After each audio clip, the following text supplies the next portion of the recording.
Professor नहीं है, doctor नहीं है, इंजीनियर नहीं है, और शेड्यूल कास्ट के लोग इस देश में सबसे ज्यादा संविधान बचाने की लड़ाई लड़ रहे हैं, और उनसे सरकार थर थर कांपती है।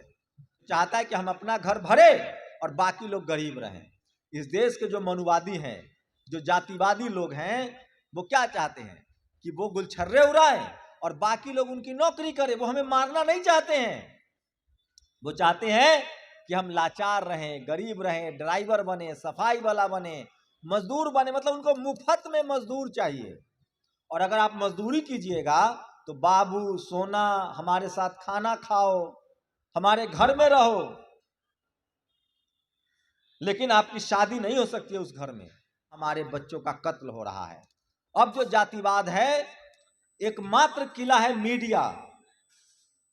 वो जातिवाद का सबसे बड़ा अड्डा है। आज SC ST OBC के लोग इक्का दुक्का हाई कोर्ट में भी है, सुप्रीम कोर्ट में है, मीडिया में नहीं है भाई साहब, अखबार में, टीवी में नहीं है। जातिवाद का अंतिम किला क्या है? मीडिया। और मीडिया की ताकत का अंदाजा बताऊं, सरकारें बनती नहीं है सिर्फ, इस देश में मीडिया ही सरकार बनाता है। सोचिए 10 साल इग्नोर किया मीडिया ने कांग्रेस का, क्या हालत हो गई, और बहुजनों को तो 75 साल से इग्नोर कर रहा है।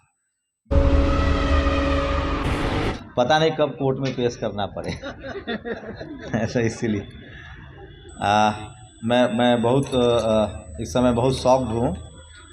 भंते जी हैं और हम लोग की जिम्मेदारी है कि जो भंते जी हैं उनकी मदद की जाए, और उन्होंने मेरी आर्थिक मदद की, और मैं शॉक्ड हूँ। मुझे समझ में नहीं आ रहा है क्यों हो रहा है। सोचिए हम लोग एक समाज के तौर पे किस हालत में हैं। मैं पिछले 4-5 दिनों से लगातार खबर बना रहा हूँ कि देश भर में बामसेफ का राष्ट्रीय अधिवेशन शुरू है, लेकिन मैं 24 से बोल रहा था, 24 से लेकर 28 तक। नागपुर में है, प्रयागराज में है, दिल्ली में है, वलसाड़ में है, बहुत सारे लोग बामसेफ चलाते हैं, और मैं बिल्कुल उसके पक्ष में हूँ। कल भी मैंने वीडियो डाला है, आप देख सकते हैं नेशनल दस्तक पर, कि बहुजन समाज को बामसेफ से जुड़ना चाहिए, और बामसेफ से निकल के जो लोग राजनीतिक और सामाजिक जिम्मेदारी में जाएंगे, वो समाज के लिए, संविधान के लिए और इस देश के लिए ज़्यादा बेहतर करेंगे, क्योंकि वही इस देश की इस दशा दुर्दशा को समझते हैं। मैं इतना तो एकदम यकीन, आप लोग संख्या पर मत जाइए, मैं इतना यकीन मानता हूँ कि जो भी आदमी बामसेफ से जुड़ गया वो बहुजन, सर्टिफाइड बहुजन है, चाहे किसी बामसेफ से जुड़े। ये जरूरी नहीं कि उनका वाला अच्छा है, उनका वाला खराब है, उनका नकली, उनका ओरिजिनल। इस बहस में मैं नहीं पढ़ता हूँ। मैं जानता हूँ कि अपने ही लोगों को नीचे दिखाना, अपने ही लोगों की आलोचना करना, ये मानवीय स्वभाव नहीं है, ये पिछड़े समाज का स्वभाव है। इसलिए हम लोग एक दूसरे की आलोचना करते रहते हैं। इस देश में अटल बिहारी वाजपेयी प्रधानमंत्री क्यों बने? क्योंकि एक साथ पार्टी शुरू करने वाले 3 ब्राह्मण थे, ब्राह्मण समाज के, अटल बिहारी वाजपेयी, लाल कृष्ण आडवाणी और मुरली मनोहर जोशी। तो एक गृह मंत्री बना, एक एजुकेशन मिनिस्टर बने, और तब एक प्रधानमंत्री बने। हमारे समाज में शायद सामंजस्य की कमी है, सब एक साथ नहीं बैठ रहे हैं। लेकिन चलिए, एक अशिक्षित समाज, कम पढ़ा लिखा समाज, गरीब समाज, शोषित समाज, हम लोग को मानसिक रूप से ही तो कमज़ोर रखा गया है। हमें जाति, आज फिर हम लोग जाति में बट गए। आपको जानकर हैरानी होगी, लगभग 10,000 जातियाँ बना दी गई हमारी मनुस्मृति में, और तमाम मनुवादी लोगों ने हमारी जाति बना दी। और आप जानकर हैरान होंगे कि बाबा साहेब ने संविधान में जाति खत्म कर दी और हमें संवैधानिक नाम दिया, SC ST OBC, जनरल, अल्पसंख्यक, ये जमात बनाया। आज हम लोग फिर से कुर्मी, यादव, कोयरी, अहीर ये बन गए हैं, और अपने जात के नेताओं को वोट दे रहे हैं, SC ST OBC को वोट नहीं दे रहे हैं। और इसी का फायदा आज RSS उठा रही है। मैं तो एकदम पॉलिटिकल बात करूंगा, मैं ज़्यादा, मुझे इतिहास तो आता नहीं है, पढ़ा लिखा कम हूँ। तो पॉलिटिकल बात यह है कि आज RSS यादव को मुख्यमंत्री, एक ट्राइबल को मुख्यमंत्री, और जो RSS से निकला हुआ आदमी है उसको हम अपनी, उसमें हम अपनी जाति देख रहे हैं। जो बामसेफ से नहीं निकलेगा, जो सामाजिक आंदोलन से नहीं निकलेगा, वो बहुजन नहीं हो सकता है, चाहे उसकी जाति कुछ भी हो। एकदम मुझसे लिखवा लीजिए। जो भी, जिसकी सोशल नैरेसिंग नहीं होगी, जो सामाजिक आंदोलन से नहीं निकलेगा, सामाजिक आंदोलन में नहीं पकेगा, जो सड़क से नहीं निकलेगा, वो बहुजनों का नेता नहीं हो सकता है। और नेता हो भी गया तो वो एक परिवार का भला तो कर सकता है, समाज का भला नहीं कर सकता है। आप देखिए, नीतीश कुमार ने जाति जनगणना करा दिया, रिजर्वेशन लागू कर दिया 65%। लालू यादव, मान्यवर कांसीराम साहब आंदोलन से निकले थे, बहन मायावती जी आंदोलन से निकली हैं। देखिए उनका ऐतिहासिक काम, मैं कोई गुरेज नहीं करता हूं सच बोलने में। शिबू सोरेन आंदोलन से निकले थे, करुणानिधि आंदोलन से निकले थे, दलित पिछड़े आदिवासियों का दर्द पता था, पेरियार के आंदोलन से निकले। मैं दिन रात आंदोलन चला रहा, तो बहुजन समाज को वाम सेफ से निकला हुआ, सामाजिक आंदोलन से निकला हुआ, भीम आर्मी से निकला हुआ ऐसे लोगों को चुनना चाहिए। आपको देखना पड़ेगा कि उसकी पूरी पॉलिटिकल नैरेसिंग कहां से हुई है। अगर हम लोग जब तक जाति देखकर वोट करेंगे तब तक हमारा भला नहीं होगा। हम लोग को SC ST OBC जमात देखकर वोट करना पड़ेगा, और हमें जमात देखकर नेता बनाना पड़ेगा कि हमारे समाज में कोई कुर्मी, कोई यादव मुख्यमंत्री बन जाए, लेकिन वो 27% रिजर्वेशन लागू ना करे। भूपेश बघेल ने नहीं किया, अशोक गहलोत ने राजस्थान में नहीं किया, तो कैसे बहुजन हो गया भाई। 27%, नीतीश कुमार ने 65% रिजर्वेशन कर दिया, करुणानिधि ने 69% रिजर्वेशन कर दिया, अर्जुन सिंह ने हमको हाई स्कूल, कॉलेज में, यूनिवर्सिटी में रिजर्वेशन इंप्लाई कर दिया। तो हम तो काम देखेंगे ना, लेकिन हम लोग जाति देख रहे हैं। और जहां से मनुवादियों ने हमको जाति में बांटा था, यकीन मानिए हम फिर वहीं पहुंच गए हैं। हम सब अपनी अपनी जाति देख रहे हैं, और मैं काम देख रहा हूं। मैं बहन जी का काम देख रहा हूं, मान्यवर साहब का काम देख रहा हूं, लालू यादव नीतीश कुमार का काम देख रहा हूं, स्टालिन का काम देख रहा हूं। मुझे काम दिखता है, मुझे जाति नहीं दिखती है भाई साहब। इसलिए बहुत लोग मेरी भी जाति ढूंढते हैं। मेरी जाति बहुजन है, मेरी जाति वाम सेफ है, मेरी जाति जय भीम है, मेरी जाति नमो बुद्धाय है, मेरी जाति संविधान है, मेरी जाति शोषित, वंचित, दलित इस देश के 90% आबादी है। और जब तक आप लोगों की ये राजनीतिक चेतना नहीं बढ़ेगी, हम एक समाज के तौर पे विफल रहेंगे। अब बताइए, ममता बनर्जी भी सवर्ण है, नवीन पटनायक भी सवर्ण है, कांग्रेस भी सवर्ण है, बीजेपी भी सवर्ण है, लेकिन सवर्ण समाज का वोट कहां जाता है, किस पार्टी को जाता है बताइए। पहले कांग्रेस को जाता था, बीजेपी को जाता है। कोई ऐसा दलित पिछड़ों का पार्टी है जिसमें सवर्ण नेता नहीं है? BSP में नहीं है, RJD में भी है। RJD का तो प्रदेश अध्यक्ष ठाकुर साहब हैं। Sapa, Baspa, RJD, JDU, JMM सब के सब पार्टियों में सवर्ण नेता है। सवर्ण आपको वोट देता है? हमको सवर्ण समाज से सीखना चाहिए कि वो करता क्या है वही करना चाहिए। वो अपने बच्चों को अंग्रेजी पढ़ाता है, हमें भी पढ़ाना चाहिए। वो अपने समाज को देखकर, आइडियोलॉजी को देखकर वोट देता है, हमें भी देना चाहिए। हमारी आइडियोलॉजी क्या है? रिजर्वेशन बचे, संविधान बचे, सोशल जस्टिस लागू हो। तो हमारा इतिहास बहुत गौरवमयी है, हम सब जानते हैं।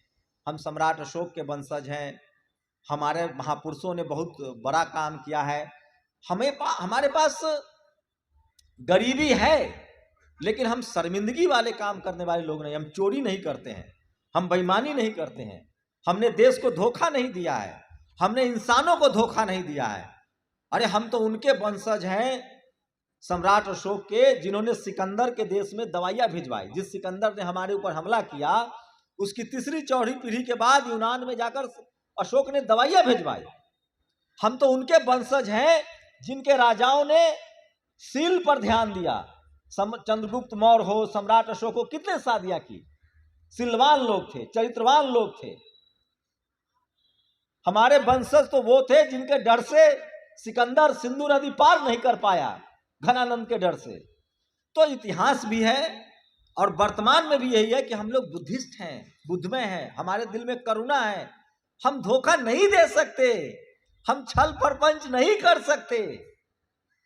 इस देश का आदिवासी, दलित, पिछड़ा एक भी बताइए जो बैंक लूट के भागा हो। हमको तो झूठ के कॉन्स्पिरेसी करके खीरा चोरी के आरोप में जेल में बंद किया हुआ है। तो ये सारी बातें बोलनी पड़ेगी।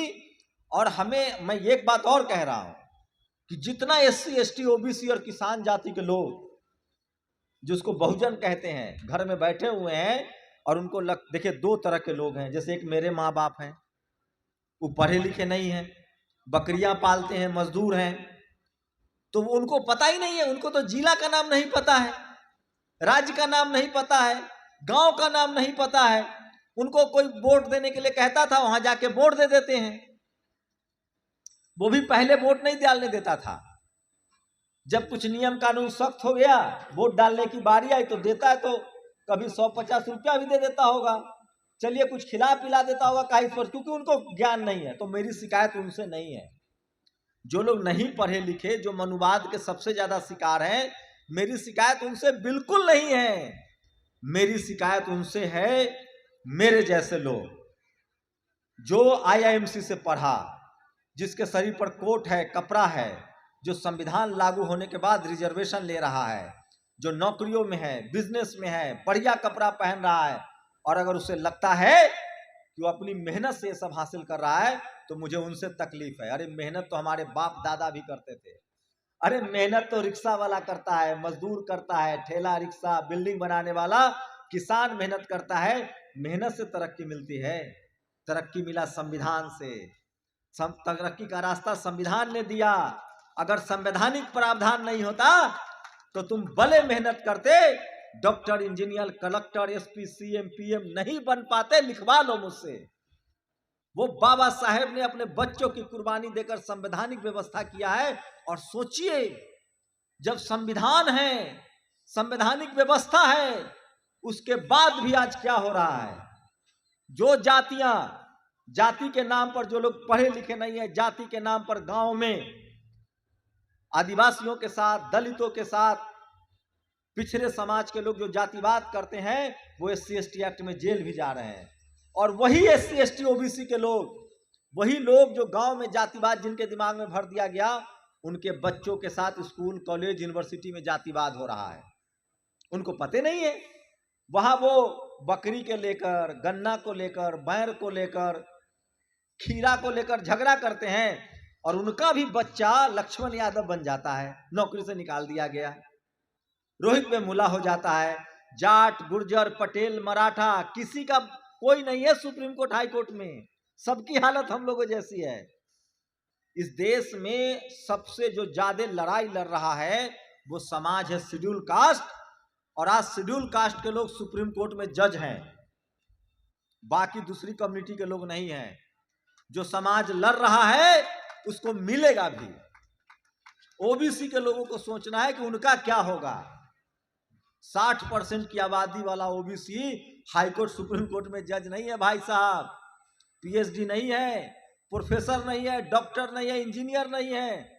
और शेड्यूल कास्ट के लोग इस देश में सबसे ज्यादा संविधान बचाने की लड़ाई लड़ रहे हैं, और उनसे सरकार थर थर कांपती है, डरती है। ये उनकी यूनाइटी का नतीजा है, क्योंकि वो ग्लोबली यूनाइट हैं।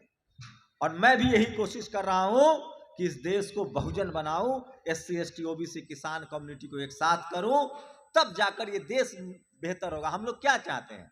हम किसी का भला नहीं चाहते, हमें किसी से लड़ना नहीं है, हम इस देश की भलाई चाहते हैं। इस देश के शोषित, वंचित, जब ये देश कब मजबूत होगा? जब इस देश का हर नागरिक मजबूत होगा, हर नागरिक अमीर होगा, हर नागरिक को बराबर का मौका मिलेगा। इस देश की सेना मजबूत होगी। हमारी लड़ाई कोई खेत जोतने की है कि हमारा जमीन लौटा दो। इस देश को मजबूत करने की लड़ाई है। इसलिए हमें डंके की चोट पर बोलना चाहिए कि हम राष्ट्रवादी हैं, हम मूल निवासी हैं, हम इस देश को सबसे मजबूत मुल्क बनाना चाहते हैं। और इसलिए चाहते हैं कि इस देश का हर आदमी को बराबर का अधिकार मिले, और जितना ज्यादा डॉक्टर, इंजीनियर, वैज्ञानिक, जितना ज्यादा सेना को सहूलियत मिलेगी, उतना ज्यादा ये देश मजबूत होगा। मनुवादी मतलब क्या होता है? जो चाहता है कि हम अपना घर भरे और बाकी लोग गरीब रहें। इस देश के जो मनुवादी हैं, जो जातिवादी लोग हैं, वो क्या चाहते हैं कि वो गुलछर्रे उड़ाएं और बाकी लोग उनकी नौकरी करें। वो हमें मारना नहीं चाहते हैं। वो चाहते हैं कि हम लाचार रहें, गरीब रहें, ड्राइवर बने, सफाई वाला बने, मजदूर बने। मतलब उनको मुफ्त में मजदूर चाहिए। और अगर आप मजदूरी कीजिएगा तो बाबू सोना, हमारे साथ खाना खाओ, हमारे घर में रहो, लेकिन आपकी शादी नहीं हो सकती है उस घर में, आपको सम्मान नहीं, ये चापलूसी है। और अगर आप मजबूत बनेंगे तो शादी ब्याह भी करेंगे। तो हमें मजबूत बनना है। लेकिन एक बात लास्ट कह रहा हूं, आप लोग सब बुद्धिजीवी हैं और मुझे पता है यहां जो भी बैठा हुआ है वो हमसे ज्यादा समझ रखता है, हमसे ज्यादा पढ़ा लिखा है। बस मेरा मुझ में यही और आप में फर्क है कि मैं 365 दिन 24 घंटा यही करता हूं, काम ही यही है, पत्रकार हूं। आप लोगों को अपना परिवार भी चलाना है, घर भी चलाना है, समाज को पे बैक टू सोसाइटी भी करना है। तो इसलिए मैं थोड़ा ज्यादा बातें समझने की कोशिश करता हूं, क्योंकि मेरा काम ही यही है। तो मैं यही समझा हूं कि अब जातिवाद जो गांव में है उससे हमारा कोई लेना देना नहीं है। अब जो शहरों का जातिवाद है उससे हमें लड़ना पड़ेगा, क्योंकि वहां हमारे बच्चों का कत्ल हो रहा है। अब जो जातिवाद है, एकमात्र किला है मीडिया, वो जातिवाद का सबसे बड़ा अड्डा है। आज SC ST OBC के लोग इक्का दुक्का हाईकोर्ट में भी है, सुप्रीम कोर्ट में है, मीडिया में नहीं है भाई साहब, अखबार में, टीवी में नहीं है। जातिवाद का अंतिम किला क्या है? मीडिया। और मीडिया की ताकत का अंदाजा बताऊं, सरकारें बनती नहीं है सिर्फ, इस देश में मीडिया ही सरकार बनाता है। सोचिए 10 साल इग्नोर किया मीडिया ने कांग्रेस का, क्या हालत हो गई। और बहुजनों को तो 75 साल से इग्नोर कर रहा है, बाबा साहेब उस समय को इग्नोर कर रहा है। तो बिना मीडिया के कुछ नहीं होगा। मीडिया में वो ताकत है जो दोषी को निर्दोष और निर्दोष को दोषी साबित कर दे। अभी एक युद्ध चल रहा है इजराइल और फिलिस्तीन का। इजराइल सुपर पावर है, सही में ताकत है उसके पास, जहाज, मिसाइल, सब कुछ। और उसने पिछले 75 साल में प्रोपेगेंडा फैलाया कि हमास आतंकी है, फिलिस्तीन आतंकी है, और दुनिया ने उसका साथ छोड़ रखा था क्योंकि मीडिया नहीं थी उसके पास। और सोशल मीडिया का नतीजा देखिए कि आज 153 देश दुनिया का फिलिस्तीन के साथ है, क्योंकि सोशल मीडिया पर खबरें फैल गई कि निर्दोष लोगों को तो इजराइल मार रहा है, हमास तो इजरायली सैनिकों पर हमला कर रहा है, और पूरी दुनिया ने मान लिया कि असली आतंकवादी कौन है? इजराइल है। उसी तरह से सोशल मीडिया ना होता तो आज हमको आप नहीं जानते। हम नौकरी तो 18 साल से मीडिया में कर रहे थे। तो बहुजनों का असली जो अधिकार मिलेगा वो सोशल मीडिया से, राजनीतिक, सामाजिक, आर्थिक, ये सारे अधिकार मिलेंगे। रोज लक्ष्मण यादव जैसे लोग होते थे, रोज डॉक्टर ऋतु होता था, कोई नहीं जानता था, रोज रोहित वेमुला होता था। 13,000 SC ST OBC के छात्रों को ड्रॉप आउट किया गया IIT IIM से। आप निर्देश सिंह को कैसे जानते हैं? सोशल मीडिया नहीं होता तो हम तो नहीं जानते। तो ये सोशल मीडिया हमारा हथियार है, और लोकतंत्र में हम सबको बोलना जिस दिन हमने शुरू कर दिया, हमारी जीत होगी। और power centres, media, judiciary, college, university, bureaucracy, business, cinema, sports, इन सब जगहों पर नजर रखनी पड़ेगी और आपको बोलना पड़ेगा। और एक लास्ट लाइन कह रहा हूं, अब जातिवाद का शिकार हमारे माँ बाप नहीं हो रहे हैं। जो गरीब है, लाचार है, बेबस है, वो जातिवाद का शिकार नहीं है, वो तो बेचारा मजदूर है। अब जातिवाद के शिकार हम जैसे लोग होंगे जो पढ़े लिखे हैं और जो नौकरी कर रहे हैं, बिजनेस कर रहे हैं, मीडिया में है, जुडिशरी में है, जज है, कलेक्टर है। इसलिए उनको अब जरूरत है कि समाज के लिए सड़कों पर आए, समाज को एकजुट करे और बोले, नहीं तो मनुस्मृति लागू होने में ज्यादा दिन नहीं है। बहुत बहुत शुक्रिया।